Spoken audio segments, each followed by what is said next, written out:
What's up YouTube? This is going to be a little different than most videos I've filmed so far, but I really wanted to get this message out and make sure people understand what's going on in the world right now. Without further ado, I'm just going to hop right into this and just get talking, you know.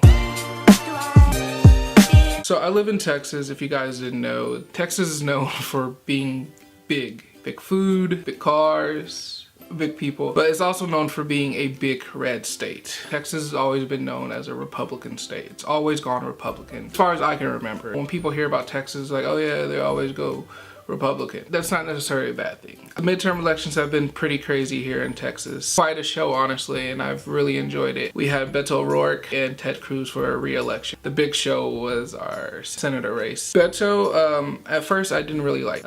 He would speak a lot of rhetoric and just say a lot of outrageous things, but he would do a lot more outrageous stuff that really drawed me towards him. He was campaigning his ass off. He was going to every city he could. He was speaking to everybody he could in Spanish or English to make sure he can get all sorts of voters. He was making sure he can get the undecided voter, going door to door, running marathon. He really spoke a political message into us. I really want to speak more on that. And that's why I say Beto O'Rourke did win. He might not have won the election. He might not have won that seat, but he did win the people. He really went out, didn't just do any type of campaigning. He really did barbaric campaigning, really focusing on getting people's attention. If you think about this, Ted Cruz didn't really do any type of campaigning. It's because he's up for re-election and that makes a lot of sense. But Beto O'Rourke knew he was going up against a big cause. That's the red state Texas and Ted Cruz. Even though he knew he probably wouldn't have won, that wasn't his main focus at all. His main focus was making sure he got everybody out to vote. If it was voting for him or just voting in general, he wanted people to vote. Really spoke a political message in my generation that really woke us up, but he really wanted us to care about politics. A lot of my generation out campaigning, also wearing shirts, really structuring out things they should be doing to get him to win. And it's beautiful and I love seeing that, but because he did lose the seat, which did happen last night, a lot of people the same age as me have been triggered by this, saying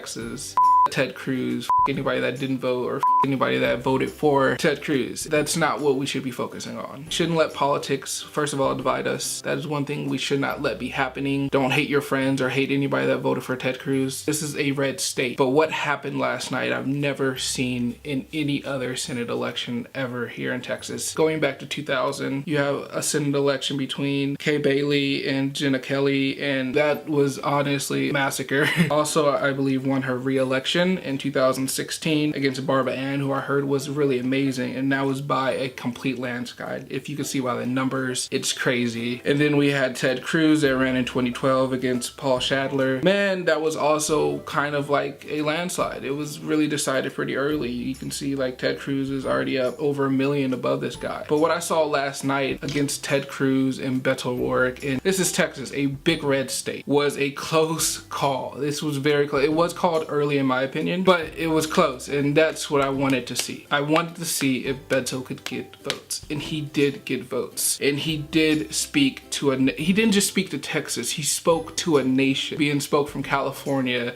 to New York, celebrities. This man's voice was heard everywhere. This man really did speak to people, and he did it from just one state to a nation. That's what I really think Beto was really trying to get out to us. Like, I don't want this to stop people from going out there and voting, or to stop people from caring, or to think your vote doesn't count, because those numbers were extremely close. For a lot of undecideds to come out and vote, that was it was so close. Make sure you guys understand. I put that picture right back up there. That was a close call. That was extremely close. Do not give up hope on changing Texas. I don't care if Texas is always going to be a red state. I don't care. This is Texas. It's still a great place. I still enjoy living here. The people are great. You're not racist if you voted for Ted Cruz or if you voted Republican, because don't listen to the ignorant people that are saying you're racist. The House is taken by Democrats. Come on, we got 100 women in Congress. First gay mayor, very first Muslim woman in Congress. Also got a gay Native American woman in Congress. This here is speaking numbers. Your vote does matter. You did a lot of changing today. Really like to see democratic change here in America. I really want to see that happen in Texas, and what I saw last night was from Texas. So understand your vote did change. Beto O'Rourke, this is not the last we'll hear from this man. This man literally went out and thanked the last voter. If it was for him or not, this man thanked the last voter.